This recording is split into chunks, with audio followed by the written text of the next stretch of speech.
Las características que presentaré a continuación le ayudarán a entender más si el lugar en el que usted se encuentra congregándose, solo o con su familia, es un lugar verdaderamente cristiano.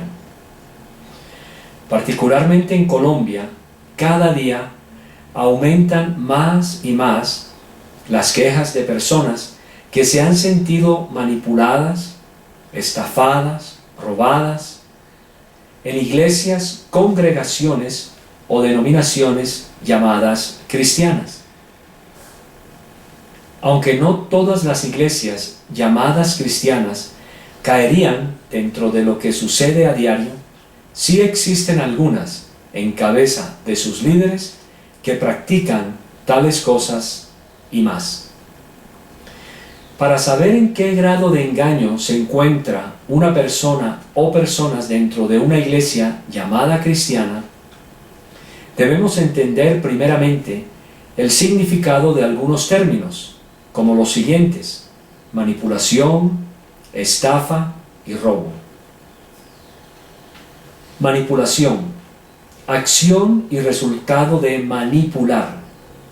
Manipular, a su vez, significa controlar sutilmente a un grupo de personas o a la sociedad, impidiendo que sus opiniones y actuaciones se desarrollen natural y libremente. Por ejemplo, tal o cual periódico manipula la opinión pública. Es interesante notar que una palabra sinónima de manipular es adulterar, la cual significa a su vez falsificar o manipular la verdad. Estafa.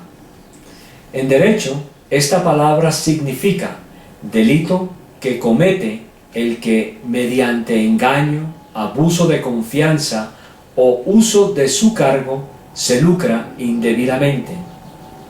Robo, del verbo robar, el cual a su vez significa tomar para sí lo ajeno o hurtar de cualquier modo que sea. Si hasta este momento está leyendo el artículo o se encuentra viendo el video, es posible que haya identificado algunos de los términos anteriores. Si usted se encuentra en una iglesia llamada cristiana y en ese lugar le impiden que sus opiniones se desarrollen natural y libremente, tenga cuidado. Este podría ser uno de los síntomas de que está en el lugar equivocado. Note además que manipular es sinónimo de falsificar o manipular la verdad. En el mundo cristiano, este último significado lo aplicaría a que la verdad, o sea, la palabra de Dios, está siendo falsificada o manipulada para que ésta diga lo que quiere decir para el beneficio de un líder o de una organización o grupo de personas, según sea el caso. Y robar es cuando algún líder, cualquiera que sea, toma para él o ella lo que no le pertenece, o le hurta a usted de cualquier modo que sea, falsificando o manipulando la verdad del Evangelio. Recuerde, no importa si usted ha entregado dinero, bienes, tiempo, intelectualidad, etc., sin que haya sido presionado. Independientemente si ese líder, sea hombre o sea mujer, ha falsificado o manipulado la verdad del Evangelio para obtener algo de usted, simplemente lo ha robado. Tan sencilla como suena la palabra. Permítame por favor anotar las siguientes palabras que son precisas para este tema que estamos tratando. En este tiempo tenemos un escuadrón de arriesgados a quienes Dios ha fortalecido sus rostros para articular acorde a la verdad, a la justicia y equidad. No seamos de los que prefieren comodidades de riquezas obtenidas con hechicería dado que la manipulación es hechicería. No es cosa común volvernos a un estilo de vida donde evidenciemos que contamos con el favor de Dios, no por los bienes obtenidos, sino por un actuar honesto, donde hacemos valer nuestra palabra y somos hijos de Dios por la rectitud empleada en todo momento.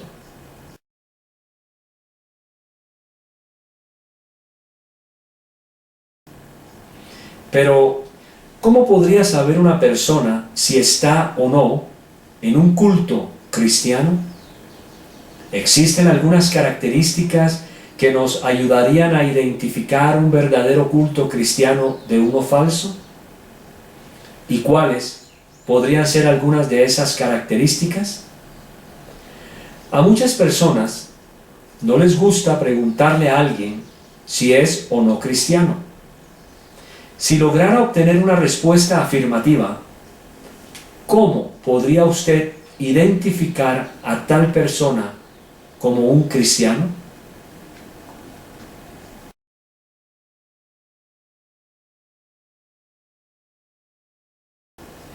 Hoy día existen muchas personas, miembros de grupos no cristianos, que se llaman, irónicamente, cristianos. Pero esto es fácil de identificar. Un cristiano es, obviamente, un seguidor de Cristo. Y un seguidor de Cristo es discípulo de Cristo. No un discípulo de su organización o un discípulo de su líder, sea hombre o mujer. Un discípulo de Cristo es alguien que cree en todo lo que Cristo ha dicho y hecho en su palabra. Un cristiano es alguien que también imita el carácter de Cristo. Si una persona que se dice ser cristiana solo cree en Cristo como un hombre perfecto, un hombre bueno, un hombre que hizo muchos milagros, un hombre misericordioso o un simple profeta, pero no cree en todas las palabras que él dijo, pues esa persona no es un cristiano. Generalmente hago este tipo de preguntas a una persona que me dice que es cristiano. Veamos algunos ejemplos. ¿Quién es la verdad? Un culto no cristiano nunca reconocerá que Jesús es la verdad. Al contrario, afirmarán que la verdad única es la que ellos o su líder enseñan. Además, su iglesia, organización o líder, sea hombre o mujer, es la que tiene la verdad, y si usted no se une a ellos, estará perdido por la eternidad. Pero, ¿qué nos dice Jesús? Y si lo dice Jesús, ¿lo creerá? Jesús le dijo: yo soy el camino y la verdad y la vida. Nadie viene al Padre sino por mí. Si Jesús dice que Él es la verdad, entonces todos los líderes, grupos cristianos o no cristianos, están diciendo mentiras. Porque la única verdad es el Señor. No puede haber contradicción. La verdad no se representa por un líder, hombre o mujer mortal. Tampoco se representa por una iglesia u organización. La verdad la representa la palabra del Señor, Dios mismo, el cual se encarnó en la persona de Jesucristo.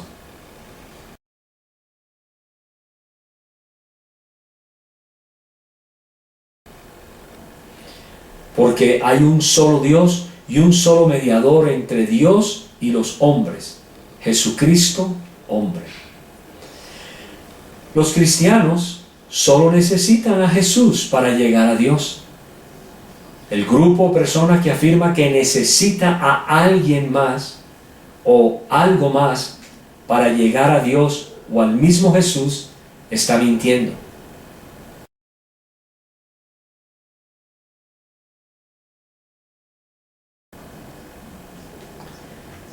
pues todos hemos pecado. Nadie puede alcanzar la meta gloriosa establecida por Dios. Sin embargo, con una bondad que no merecemos, Dios nos declara justos por medio de Cristo Jesús, quien nos liberó del castigo de nuestros pecados. Pues Dios ofreció a Jesús como el sacrificio del pecado. Las personas son declaradas justas a los ojos de Dios cuando creen que Jesús sacrificó su vida al derramar su sangre.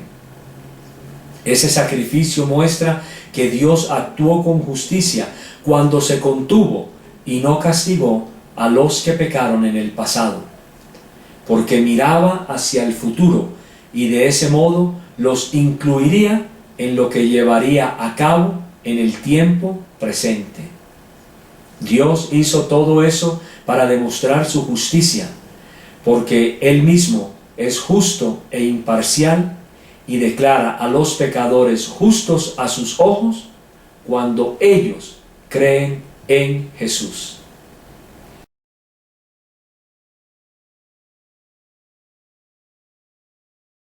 Aquellos líderes que le piden a sus miembros hacer obras para que Dios pueda perdonarles sus pecados o para poder sostener de alguna manera su salvación, están mintiendo también.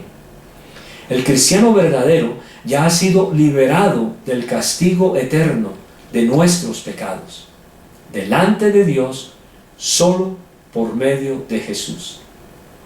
Quienes les dicen a sus miembros que deben hacer obras para conseguir la justicia de Dios o para sostener una salvación, como dije anteriormente, son simplemente mentirosos. La palabra enseña lo contrario.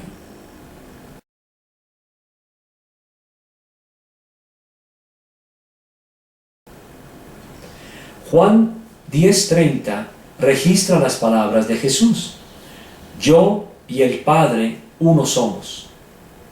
Y así podría seguir, pero por lo pronto le pregunto, ¿tiene usted al verdadero Jesús?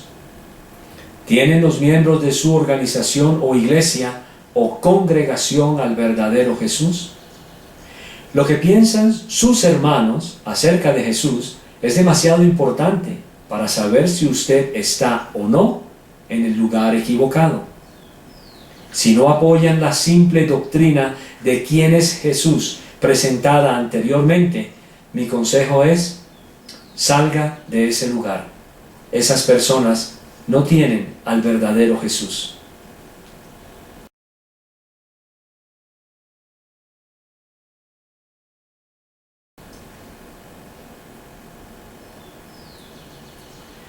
Es interesante ver cómo un gran porcentaje, yo podría afirmar que podría ser un 90%, y no estoy siendo en esto absoluto, pero nota,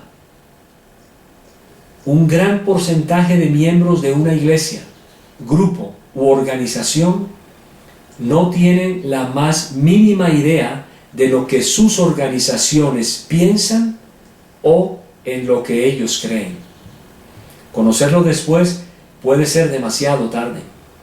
Recuerde que la eternidad es demasiado tiempo para estar equivocado. Toda iglesia, grupo u organización tiene que tener por escrito las cosas en las que ellos creen. Y si tienen alguna clase de aprobación por los entes de control de sus respectivos países, es porque tuvieron que presentar por escrito lo que piensan, ya sea en forma de estatutos, reglamentos u ordenanzas. Ahora bien, en estos estatutos deberían establecer las doctrinas fundamentales de la fe cristiana, en caso, obviamente, de que sean verdaderamente cristianos. El saber si estas organizaciones sí creen en las doctrinas fundamentales de la fe cristiana le ayudará a reconocer si usted está o no en el lugar equivocado. No le dé miedo preguntar si estas personas creen o no en esas doctrinas, las cuales enumeraré en un momento. Total, Si no le permiten hacer estas preguntas, entonces lo estarán controlando. Y lo mejor es salir de ese lugar. Pero si usted pregunta y comprueba que efectivamente sí tienen estas doctrinas fundamentales, esto le dará algo más de confianza. Si no apoya su organización, grupo o iglesia, las siguientes doctrinas, podemos decir una vez más que está en el lugar equivocado. Generalmente las doctrinas fundamentales se encuentran en la declaración de fe de una iglesia, grupo u organización.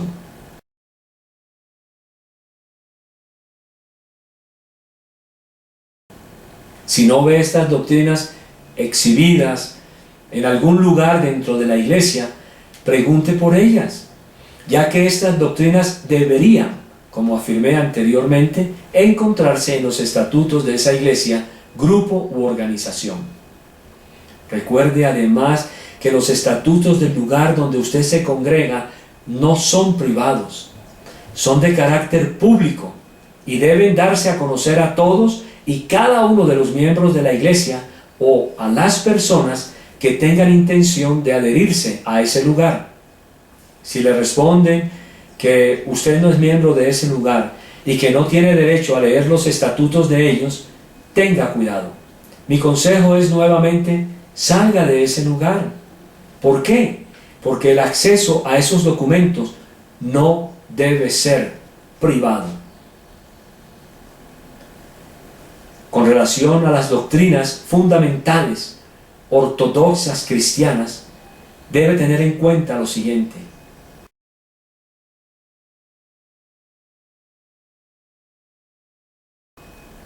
La Biblia es la inspirada palabra de Dios y es la autoridad final en todo lo que trata. Los grupos verdaderamente cristianos, y repito, los que se llaman cristianos, pero que son verdaderamente cristianos, no cuentan con otros libros supuestamente inspirados o revelados por alguna clase de ángel. Un verdadero culto cristiano solo cuenta con la Biblia.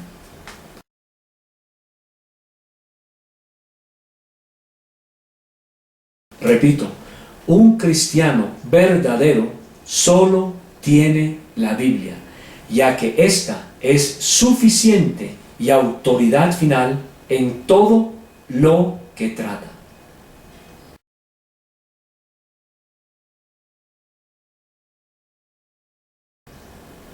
Hay un solo y único Dios en toda la existencia y en todo tiempo. No pueden haber otros dioses. No puede haber ni siquiera un Dios. Por lo tanto, si su grupo no tiene esta doctrina, salga de ese lugar.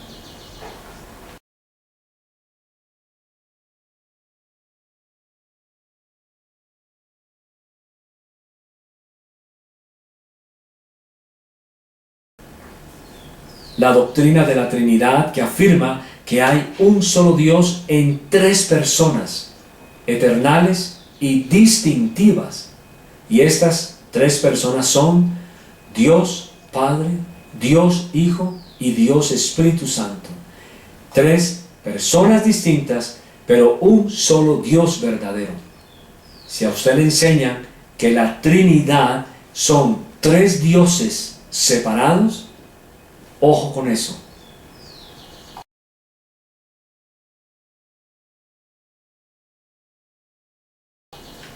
Que Jesús nació de la Virgen María y que fue concebido por obra y gracia del Espíritu Santo.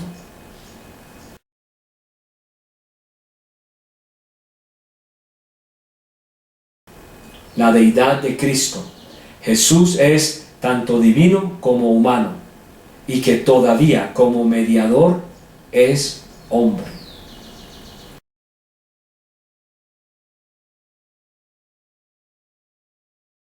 Que Jesús murió en la cruz y resucitó de entre los muertos con el mismo cuerpo con el que murió, pero en un cuerpo glorificado.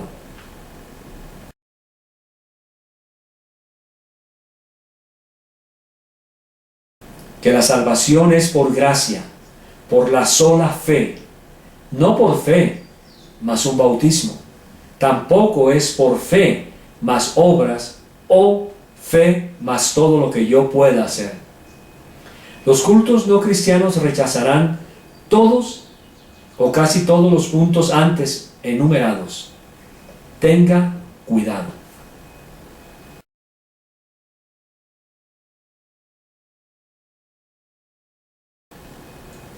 Este es el tema más difícil en todos los cultos cristianos o no cristianos.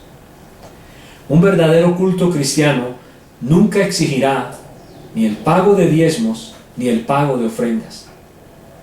Tampoco exigirá o pedirá a sus miembros que por módicas sumas adquieran el material que necesitan para evangelizar. Una organización realmente cristiana tampoco contratará a sus miembros para que trabajen de gratis en sus organizaciones mientras unos cuantos se lucran económicamente. El diezmo, y regresando al tema del dinero, es del Antiguo Testamento. Aunque el mismo Señor lo menciona en el Nuevo Testamento, el Señor nunca lo hizo con referencia a los gentiles. Siempre le habló a su pueblo, a su nación Israel. De hecho, la ofrenda tampoco es obligatoria. Quisiera saber, ¿en dónde encajan los gentiles en estas palabras dadas por Jesús solo a los judíos acerca del diezmo para la nación de Israel?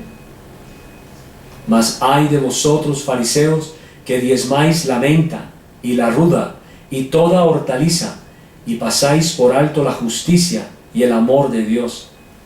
Esto, hablándole a los judíos, os era necesario hacer sin dejar aquello. Solo para ilustrar otro punto. Cuando su líder, supuestamente cristiano, le dice que traiga los diezmos al alfolí y tiene una simple caja de madera con una ranura para depositar el dinero, simplemente lo está robando, porque esa caja no es un alfolí. ¿Sabe usted lo que es el alfolí? En el concepto bíblico, el alfolí era una especie de receptáculo o granero que se usaba para que el pueblo de Israel depositara sus ofrendas y diezmos, pero no de forma en dinero efectivo. No, era para sus cosechas.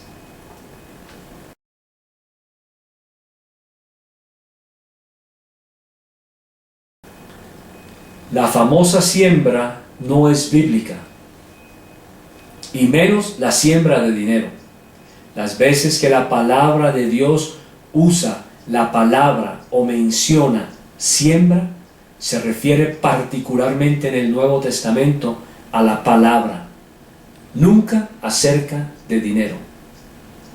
Si en una iglesia, congregación u organización le hablan de siembra, mi consejo sigue siendo el mismo: salga de ese lugar. Un cristiano tampoco le siembra a otro cristiano, y menos le siembra dinero.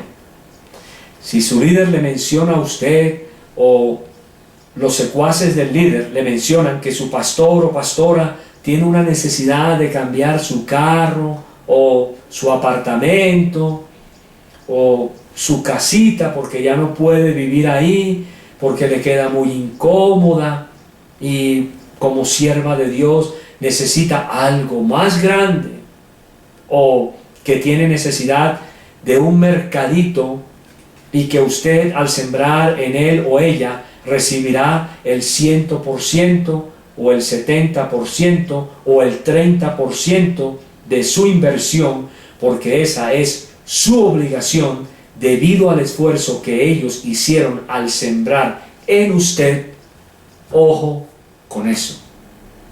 Eso es del diablo. Eso no proviene de Dios. Si un pastor le dice que si siembra en tal o cual organización no gubernamental, y que recibirá de parte de Dios el doble o el triple, por favor, no sea tonto, no se deje engañar. Piense en lo siguiente. Dentro del marco legal de las finanzas, los únicos que dan dividendos son los bancos o las acciones en una empresa, o un dinero a término fijo. Pero nunca estas entidades financieras le pagarán a usted más de lo que ha estipulado o el gobierno o sus entidades en la tasa de interés para los casos anteriores. Todo lo que no esté contenido dentro de ese marco legal es simplemente ilegal. Y si usted lo hace, es tan bandido como el que lo invitó a hacerlo. Si usted cree en las palabras de un determinado pastor, es o un iluso o es una persona ambiciosa. Mejor busque una pirámide o prepárese a perder su dinero, pero por favor, no se lamente después. Si usted encuentra en la Biblia un ejemplo de un pastor o anciano con el toque de Midas, o sea, que todo lo que toca lo va a convertir en oro, entonces quitaré este video del aire. Pero si lo escucha de un pastor o de una pastora, mi consejo sigue siendo el mismo. Salga de ese lugar. Está en medio de lobos. Jesús les dijo: el que siembra la buena semilla de trigo soy yo, el Hijo del Hombre. El sembrador es el que siembra la palabra. ¿Ves? Si lo escuchaste, el sembrador es entonces la persona que siembra la palabra, no la que siembra el dinero. Y en este y en todos los casos es el Señor quien siembra la palabra cuando nosotros la predicamos. Note que la palabra nos advierte acerca de la avaricia. Haced morir pues lo terrenal en vosotros: fornicación, impureza, pasiones desordenadas, malos deseos y avaricia, que es idolatría. Sean vuestras costumbres sin avaricia, contentos con lo que tenéis ahora, porque Él dijo: no te desampararé ni te dejaré.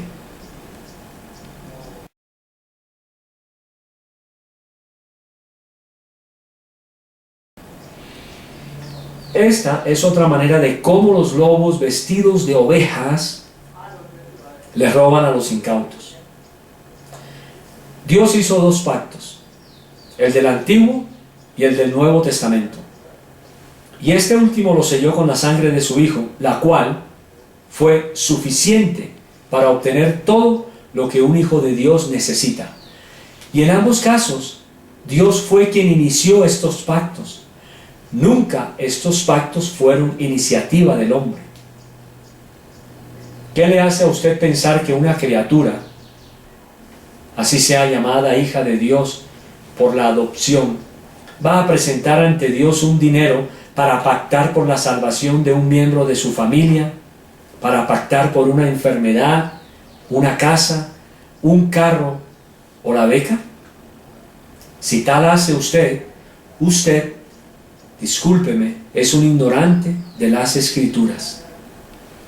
¿Cree usted que Dios puede ser comprado por una ofrenda de dinero cuando ya la ofrenda de sangre fue presentada para perdón de pecados y que por eso tenemos todas las bendiciones, tanto las del cielo como las de la tierra? ¿No dice también la palabra de Dios que estamos sentados en lugares celestiales con Cristo Jesús? De igual manera, después que hubo cenado, tomó la copa diciendo: esta copa es el nuevo pacto en mi sangre, que por vosotros se derrama, el cual asimismo nos hizo ministros competentes de un nuevo pacto, no de la letra, sino del Espíritu, porque la letra mata, mas el Espíritu vivifica. Pero ahora, tanto mejor ministerio es el suyo, cuanto es mediador de un mejor pacto, establecido sobre mejores promesas. si este nuevo pacto es establecido sobre mejores promesas, cualquier pacto que usted pretenda hacer de propia iniciativa es decirle a Dios que lo que Él hizo no fue suficiente para usted o su familia. Por lo tanto, se convierte en un incrédulo, tal cual.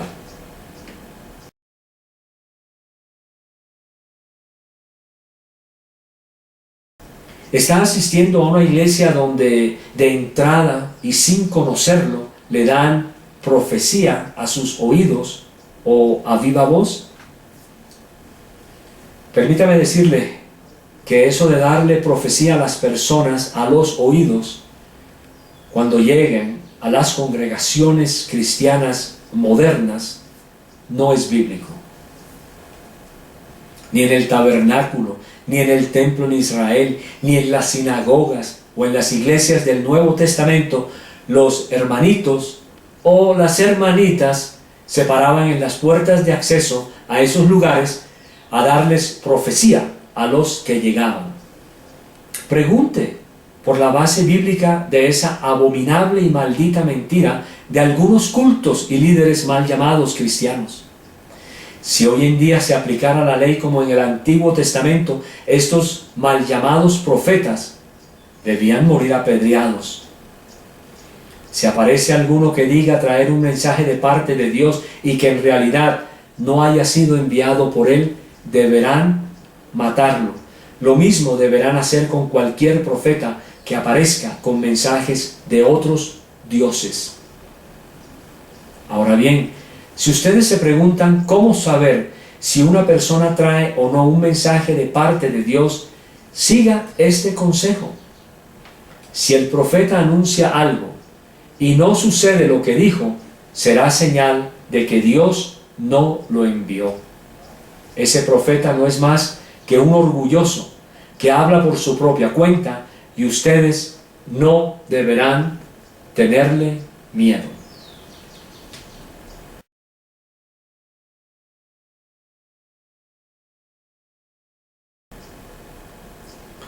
¿Conoce usted los estatutos del lugar donde se está congregando? ¿Sabe usted cómo aplican la disciplina bíblica? Si es que la aplican. A través de nuestra página recibimos correos de personas que preguntan sobre el tema de la disciplina cuando un hermano o hermana cae en pecado repetitivo. Y siempre mi primera pregunta es la siguiente: hermano o hermana, ¿qué dicen los estatutos de la iglesia donde usted se está congregando? Y tristemente, no saben absolutamente nada de esos estatutos. De hecho, no saben que deberían existir. Desconocen aún que en los estatutos se debería mencionar el tema de la disciplina. ¿Y qué hemos visto? Casos de disciplinas que no tienen nada que ver con las Escrituras. Son solo normas de hombres. ¿Nota usted cómo en las iglesias cristianas se puede aplicar una disciplina de conveniencia? Por ejemplo, al pastor que cayó en adulterio, lo disciplinan un año enviándolo a ser restaurado a un lugar paradisíaco, obviamente con todos los gastos pagos por la congregación. Y al hermano que fue acusado de rebelión, lo sientan por 2 años y le quitan todos los privilegios, incluida la cena del Señor. ¿Qué hacer en un caso de disciplina? Ante todo, compare los estatutos de la iglesia con el concepto bíblico de disciplina. Y si ve que esos estatutos van en contra de lo que enseña la Escritura, hable con el pastor, o con la junta, o con quien esté a cargo de la iglesia, pero por favor no se quede callado. Si lo hace, también está cometiendo pecado.